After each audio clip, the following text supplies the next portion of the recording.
आदाब दोस्तों। चलिए, आप सभी लोगों का खैर मकदम इस्तकबाल है। मैं अपने इस चैनल पे स्वागत करता हूँ।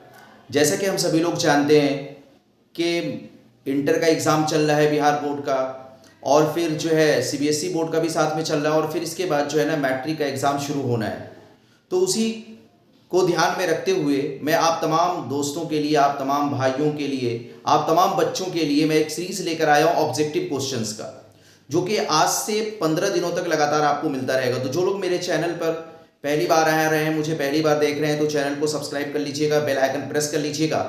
आज की इस मुलाकात में मैं उर्दू से शुरू करने जा रहा हूँ, जिसमें मैं आपके क्लास 10th के उर्दू जो किताब है आपकी कहकशा, जिसका पहला चैप्टर क्या है, हम्द खुदा अज़्ज़ वजल।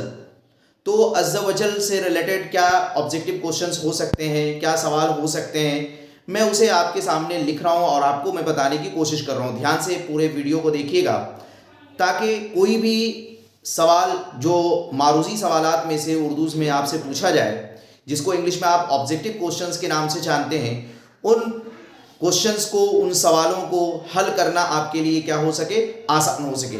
तो चलिए, मैं आपके पहले चैप्टर यानी हम्द खुदा अज़्ज़ वजल से मुतअल्लिक़, उससे संबंधित या उससे रिलेटेड क्या क्या मारूजी सवाल आपसे पूछे जा सकते हैं, आज मैं वो आपके सामने डिस्कस करने चाह रहा हूँ। और इसी तरह से मैं रोज़ाना आपके सामने हाजिर होता रहूँगा। आज चूँकि संडे है, इसलिए मैं रिकॉर्डेड वीडियो के माध्यम से आपसे है ना राब्ता कर रहा हूँ, लेकिन कल से जो है आपको लाइव सेशन भी देखने को मिलेगा, जिसमें आप लोगों को पूरा मौका होगा, आप खुद भी आंसर करेंगे और मुझसे जुड़ने की कोशिश करिएगा। तो चलिए हम लोग शुरू करते हैं। आज का पहला सवाल मैं आपके सामने लिखने चाह रहा हूँ। पहला सवाल जो है हम्द खुदाए अना अज़्ज़ वजल से, पहला सवाल है हम्द खुदाए अज़्ज़ वजल के शायर कौन है। हम्द है ना खुदाए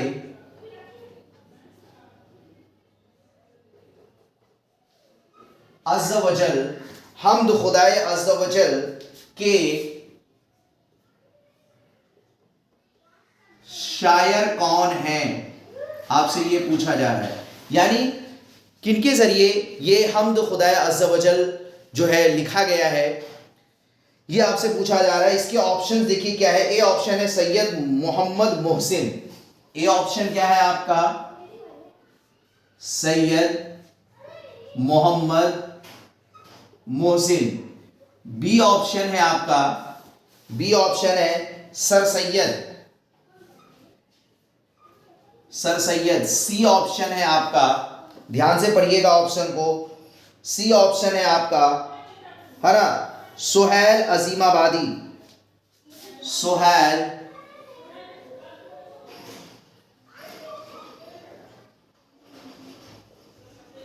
अजीमाबादी, सुहैल अजीमाबादी।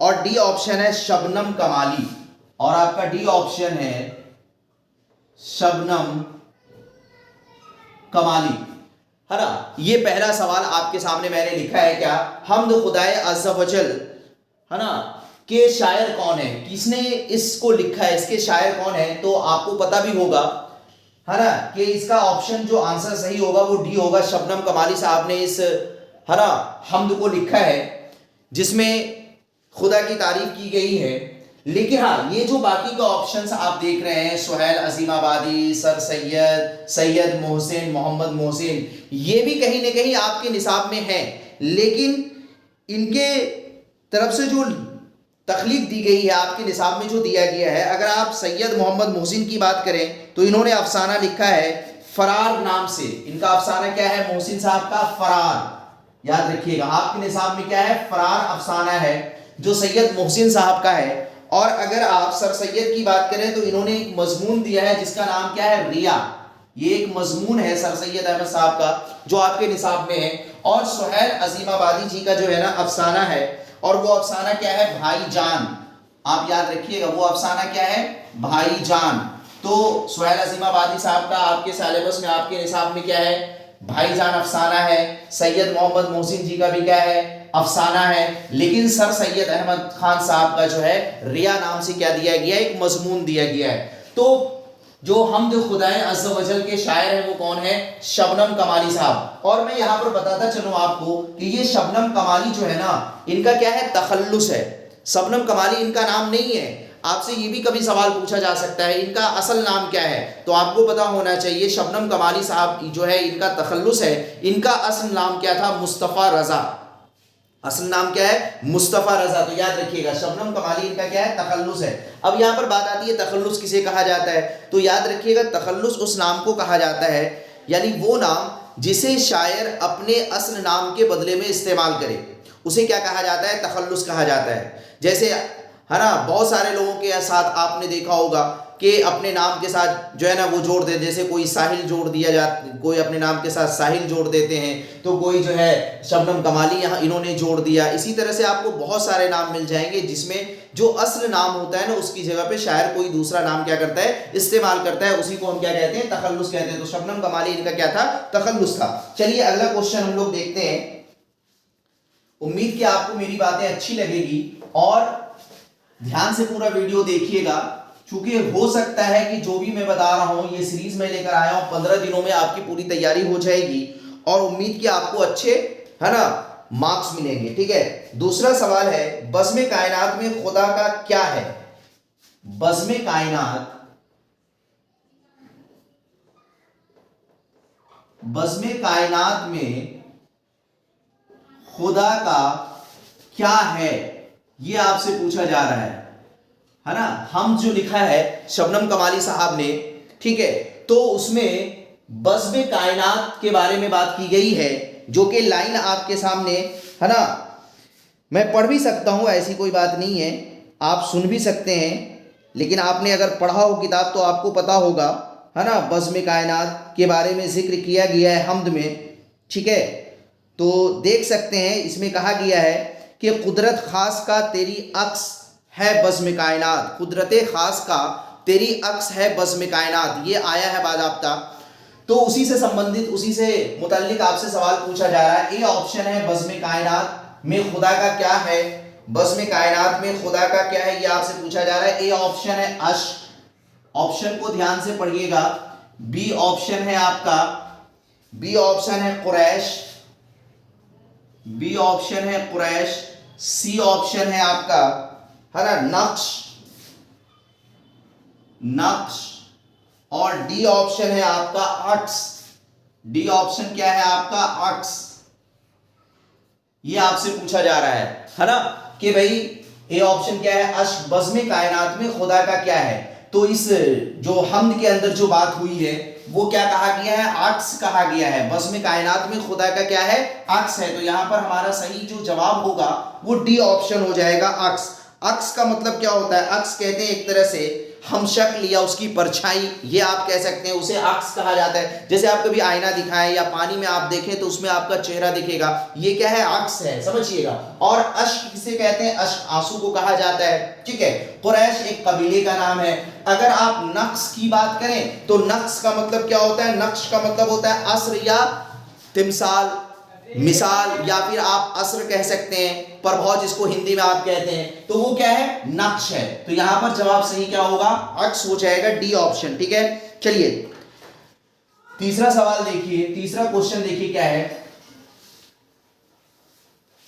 ठीक है। तीसरा सवाल मैं आपके सामने लिख रहा हूं कि हमद में किसकी तारीफ की जाती है। तीसरा सवाल है हमद में किसकी तारीफ की जाती है, आपसे पूछा जा रहा है सवाल। ए ऑप्शन है ना, ए ऑप्शन है आपका रसूल की, बी ऑप्शन है औलिया की, रसूल की, बी ऑप्शन है क्या? औलिया की, औलिया वली की जमा है, औलिया की, और सी ऑप्शन है आपका, ठीक है, खुदा की, खुदा की, और डी ऑप्शन है आपका सहाबा की। ये आपको बताना है किसकी तारीफ की जाती है हमद में। तो आप लोग अच्छी तरह से जानते होंगे कि हमद में जो तारीफ की जाती है वो खुदा की तारीफ की जाती है। तो यहाँ पर जो सही जवाब होगा वो क्या हो जाएगा? सी हो जाएगा। लेकिन हाँ, इन सब के बारे में भी जान लें। रसूल की तारीफ को क्या कहते हैं? रसूल या नबी तो नात कहते हैं, औलिया की तारीफ को क्या कहते हैं? तो मनक़बत कहते हैं। याद रखिएगा, आपसे अगर पूछ लिया जाए, है ना, औलिया यानी वली जो खुदा वाले होते हैं, जो खुदा को मानने वाले होते हैं, है ना, ठीक है, खुदा से बहुत ज्यादा करीब होते हैं, उनकी तारीफ में अगर कुछ लिखा जाए तो उसे क्या कहा जाता है? मनक़बत कहा जाता है, ठीक है। और खुदा की तारीफ में हम्द लिखा जाता है। बात समझिएगा। और आपने एक चीज पढ़ा होगा, कसीदा भी, कसीदा में भी तारीफ की जाती है। याद रखिएगा, हम्द में भी तारीफ होती है, मनक़बत में भी तारीफ होती है, कसीदा में भी तारीफ होती है, लेकिन सब में मामला क्या है? अलग अलग है। हम्द जो है वो खुदा की तारीफ के लिए इस्तेमाल करते हैं, है ना, यूज करते हैं ये सिर्फ। और जो है नात जो है वो रसूल या अंबिया की तारीफ में लिखा जाता है, या वो उस तरह के अशार लिखे जाते हैं। और मनक़बत वली या औलिया, और कसीदा जो होता है वो शहंशाह या बादशाहों के लिए जो तारीफ के पुल बांधे जाते हैं उसे क्या कहा जाता है? मनक़बत कहा जाता है। चलिए अगला सवाल देखिए क्या है। जो लोग नए हैं चैनल को सब्सक्राइब कर लीजिएगा, इस सीरीज से जुड़ जाइएगा। आपके बहुत सारे क्वेश्चंस, बहुत सारे सवाल क्या हो जाएंगे? हल हो जाएंगे। चलिए, और कभी कभी एक बात ये भी याद रखिएगा, ये भी सवाल बन जाता है कि हम्द के लुग़वी माने क्या है ना, इस तरह से भी। जैसे यहाँ पर मैंने एक सवाल जो आपके सामने लिखा है, हम्द में किसकी तारीफ की जाती है? और कभी कभी इसी को इस तरह से पूछा जा सकता है कि हम्द के लुग़वी माने क्या है? तो याद रखिएगा, हम्द के लुग़वी माने भी वही जवाब होगा, क्या? खुदा की तारीफ, अल्लाह की तारीफ। अगला सवाल देखिए, शबनम बेनवा का क्या मतलब है? शबनम बेनवा का क्या मतलब है? यह आपसे पूछा जा रहा है। ऑप्शन मैं लिख रहा हूं, ए ऑप्शन शबनम, है ना, शबनम बेनवा का क्या मतलब है? शबनम बेनवा का क्या मतलब है? ए ऑप्शन है शबनम की तरक्की, शबनम की तरक्की। बी ऑप्शन है आपका शबनम का रंग, शबनम का रंग। सी ऑप्शन है आपका शबनम की चमक, शबनम की चमक। और डी ऑप्शन है आपका शबनम की खामोशी, शबनम की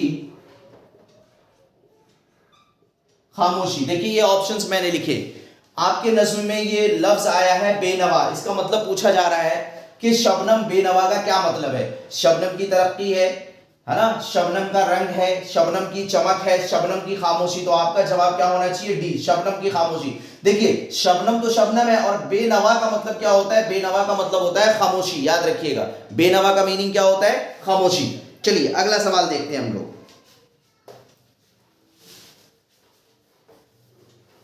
अगर आप जुड़े रहेंगे, और एक बात मैं ये भी बता दूं, अभी तो मैंने उर्दू से शुरू किया है, हालांकि कल से जो है ना इसमें एसएसटी यानी सोशल साइंस से रिलेटेड जो भी ऑब्जेक्टिव क्वेश्चंस हैं वो भी मैं आपके सामने डिस्कस करूंगा कि इस साल क्या आपसे पूछा जा सकता है, किस तरह के प्रश्न आ सकते हैं, किस तरह के सवाल क्वेश्चंस आ सकते हैं। चलिए अगला क्वेश्चन देखिए, हम्द में जुल जलाल किसके लिए इस्तेमाल हुआ है?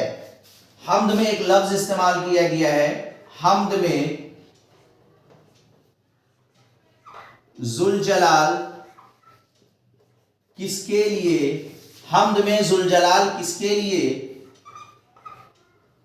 इस्तेमाल हुआ है? आपसे पूछा जा रहा है। ए ऑप्शन है आपका, हम्द में जुल जलाल किसके लिए इस्तेमाल हुआ है? ए ऑप्शन है नबी के लिए, बी ऑप्शन है रसूल के लिए, नबी के लिए, है ना, बी ऑप्शन है आपका रसूल के लिए, रसूल के लिए। सी ऑप्शन है आपका, सी ऑप्शन है खुदा के लिए, सी ऑप्शन है आपका खुदा के लिए। और डी ऑप्शन है आपका कोई नहीं। डी ऑप्शन आपका क्या है? कोई नहीं। तो जाहिर सी बात है आपका जवाब क्या होगा?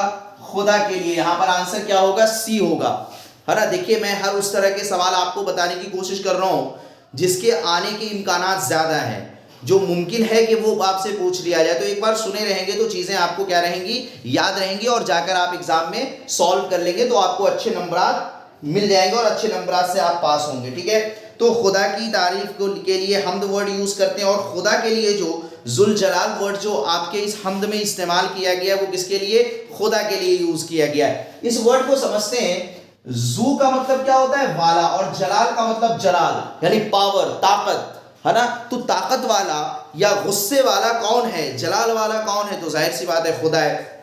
तो ये जो लफ्ज इस्तेमाल किया गया है खुदा के लिए। चलिए तो याद रखिएगा, जू किसी भी वर्ड में आ रहा हो तो उसका मतलब क्या होता है, वाला। चलिए जैसे जीशान भी वर्ड हम यूज करते हैं तो शान वाला, जू और जी का मतलब क्या होता है, वाला। चलिए अगला सवाल देखिए, शबनम कमाली किस जिला से ताल्लुक रखते थे। आपसे पूछा जा रहा है शबनम कमाली किस जिला से ताल्लुक रखते थे, या उनका ताल्लुक था, जो भी आप कह लें। शबनम कमाली का ताल्लुक किस जिला से था या किस जिला से ताल्लुक रखते थे।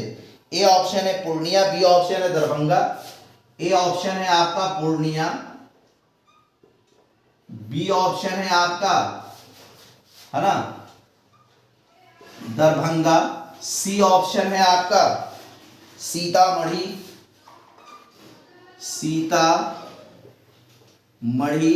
और डी ऑप्शन है आपका इनमें से कोई नहीं, इनमें से कोई नहीं। चलिए तो यहां पर जो सही जवाब आपका होगा वो क्या होगा, सीतामढ़ी। यानी शबनम कमाली, जिनका असल नाम क्या था, मुस्तफा रजा, याद रखिएगा जिनका असल नाम क्या था, मुस्तफा रजा। इनका ताल्लुक, इनका जो ताल्लुक था किस जिला से था, बिहार से ताल्लुक था इनका, लेकिन बिहार के किस जिला में, सीतामढ़ी में। ठीक है, तो चलिए ये बात समझ में आ रही होगी आपको। अगला सवाल देखते हैं हम लोग। देखिए पहला चैप्टर मैं आज उसके ऑब्जेक्टिव क्वेश्चंस बता रहा हूं, और इसी तरह से मैं सारे चैप्टर्स के ऑब्जेक्टिव क्वेश्चंस आप लोगों को बताऊंगा। इसी तरह से सोशल साइंस में भी मैं शुरू करूंगा कल से। ठीक है, तो जुड़ना मत भूलिएगा। आपके पास नोटिफिकेशन आ जाएगा, चैनल को सब्सक्राइब कर लीजिएगा, तो जो भी लाइव क्लास का समय होगा वो आपके सामने नोटिफिकेशन पहुंच जाएगा। ठीक है, तो आप चैनल से जुड़ जाइएगा। चलिए अगला सवाल है, शबनम कमाली की पैदाइश कहाँ हुई थी, है ना। अब ये गांव पूछा जा रहा है आपसे, शबनम कमाली की पैदाइश, है ना, कहां हुई थी, कहां हुई थी। अभी तक हम लोगों ने क्या जाना भाई, बिहार में हुई थी, किस जिला में, सीतामढ़ी में। अब उस जिला में गांव पूछा जा रहा है, किस गांव में। ठीक है, तो ऑप्शन ए आपके सामने है, ऑप्शन पढ़िएगा। ए ऑप्शन है आपके सामने बालासात, बालासात, बी ऑप्शन है आपका चमन बिहार, सी ऑप्शन है आपका पोखरिया, और डी ऑप्शन है आपका पोखरीरा। चलिए देखिए, ये ऑप्शन मैंने आपके सामने लिखा कि शबनम कमाली की पैदाइश कहां हुई थी। तो याद रखिएगा, शबनम कमाली की जो पैदाइश हुई थी, यहां पर ऑप्शन आपका सही ऑप्शन क्या हो जाएगा, डी हो जाएगा। पोखरीरा में आपकी क्या हुई थी, पैदाइश हुई थी। स्टेट बिहार, अगर स्टेट पूछ ले तो बिहार, जिला अगर पूछ ले तो सीतामढ़ी, और गांव अगर पूछ ले तो पोखरीरा। याद रखिएगा शबनम कमाली जी के बारे में। ठीक है, चलिए अगला सवाल देखिए क्या है। अगला सवाल आपसे पूछा जा रहा है कि शबनम कमाली को किस सिन्फ में शोहरत हासिल हुई। शबनम कमाली को, शबनम कमाली को किस सिन्फ में शोहरत हासिल हुई। किस सिन्फ में शोहरत हासिल होने का मतलब, अलग अलग सिन्फ होता है ना, जैसे गजल होता है ना, कसीदा होता है, मरसिया होता है, मनकबत होता है, हमद होता है, ये अलग अलग सिन्फ है शायरी की। तो किस सिन्फ में जो है ना इनको कमाल हासिल हुआ, है ना, और इनको शोहरत मिली, वो आपसे पूछा जा रहा है ना। शबनम कमाली को किस सिन्फ में शोहरत हुई। तो ए ऑप्शन है कसीदा, ए ऑप्शन है कसीदा, बी ऑप्शन है आपका नात, सी ऑप्शन है आपका गजल, और डी ऑप्शन है आपका कोई नहीं। तो आपको यहाँ पर आंसर क्या करना होगा, नात। आपको जब कभी भी इसलिए इस तरह से पूछ लिया जाए कि शबनम कमाली को किस सिंफ में शोहरत हासिल हुई थी, तो आपको पता होना चाहिए नात की सिंफ में, यानी उनके ज़्यादातर कलाम जो है वो नातिया कलाम है, ठीक है, इसमें उनको शोहरत हासिल हुई। अब चलिए आपसे आगे पूछा जा रहा है अगला सवाल। देखिए अगला सवाल आपसे पूछा जा रहा है कि इनमें से कौन सी तसनीफ शबनम कमाली की है ना। आपने शबनम कमाली को जब पढ़ा होगा तो उसमें उनकी तख्लीक, उनकी तसनीफात के बारे में जिक्र किया गया है, बताया गया है। तो वही आपसे पूछा जा रहा है इनमें कौन सी तसनीफ शबनम कमाली की है ना। इनमें कौन सी तसनीफ है ना शबनम कमाली की है, आपसे ये पूछा जा रहा है ना। जो नहीं है उसको आपको क्या कर देना है, काट देना है, जो है वो बताना है कौन सी तसनीफ है ना। ऑप्शन दिया गया है मनारे अकीदत, मनारे अकीदत ए ऑप्शन, बी ऑप्शन है आपका बज़्मे अकीदत, बज़्मे अकीदत, सी ऑप्शन है आपका रियाज़े अकीदत,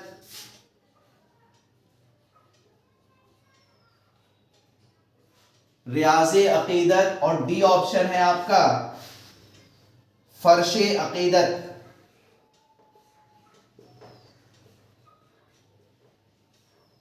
ठीक है, ये मैंने लिखे नाम कुछ। अब इसमें बताना है कि किस है ना कौन सी तसनीफ शबनम कमाली की है, बाकी नहीं है, मतलब एक है और बाकी नहीं है। तो इसमें जो आपका आंसर होगा ना, आपका जो जवाब होगा वो क्या होगा, सी होगा, यानी रियाज़े अकीदत। आपको पता होना चाहिए इनकी किताबों के नाम जो बताए गए हैं, अनवारे अकीदत बताया गया है, रियाज़े अकीदत बताया गया है, ज़ियाए अकीदत बताया गया है, फिरदौसे अकीदत बताया गया है। बात समझ रहे, ये सब किताब के नाम है, रियाज़े अकीदत, फिरदौसे अकीदत, ज़ियाए अकीदत, अनवारे अकीदत है ना, सहबाए अकीदत, ये सब मशहूर किताबें हैं। तो यहाँ पर जो आ रहा है वो क्या है, रियाज़े अकीदत। बाकी ये बज़्मे अकीदत, मीनारे अकीदत, फर्शे अकीदत, ये इनकी तसनीफ है ही नहीं। ठीक है, चलिए अगला सवाल देखिए क्या है।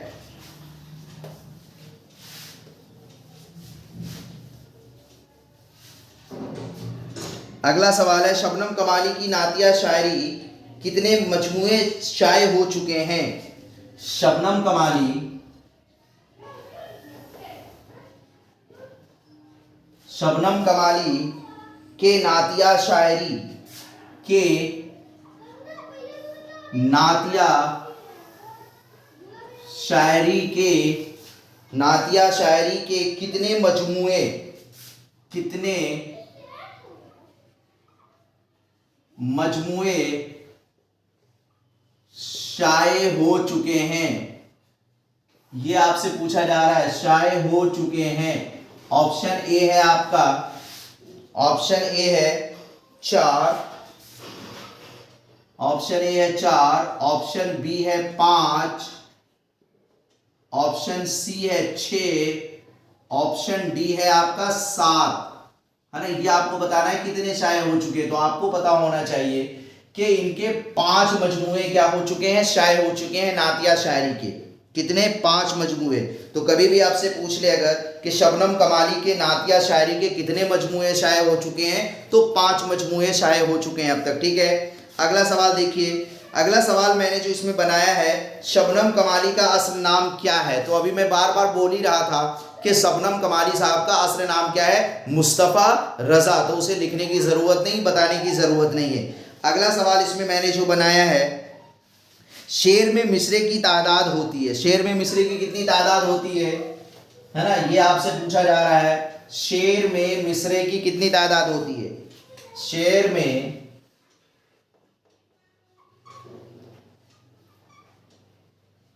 मिसरे की तादाद होती है ना, कितनी होती है। ए ऑप्शन है,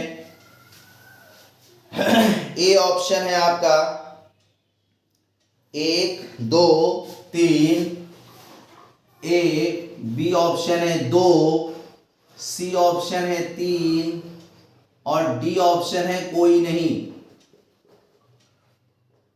ठीक है, तो आपको पता होना चाहिए यहां पर सी जवाब क्या हो जाएगा, बी हो जाएगा 2।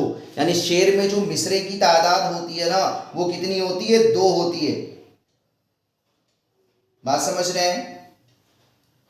ठीक है, चलिए अगला सवाल है, शबनम कमाली की पैदाइश कब हुई। अब आपसे सन पूछा जा रहा है कि शबनम कमाली की पैदाइश कब हुई थी। तो आपको पता होना चाहिए कि शबनम कमाली जी की पैदाइश जो हुई थी वो कब हुई थी, 1938 में हुई थी। आपने पढ़ा होगा किताब में, तो सवाल इतना ज़्यादा लिखने की ज़रूरत नहीं है।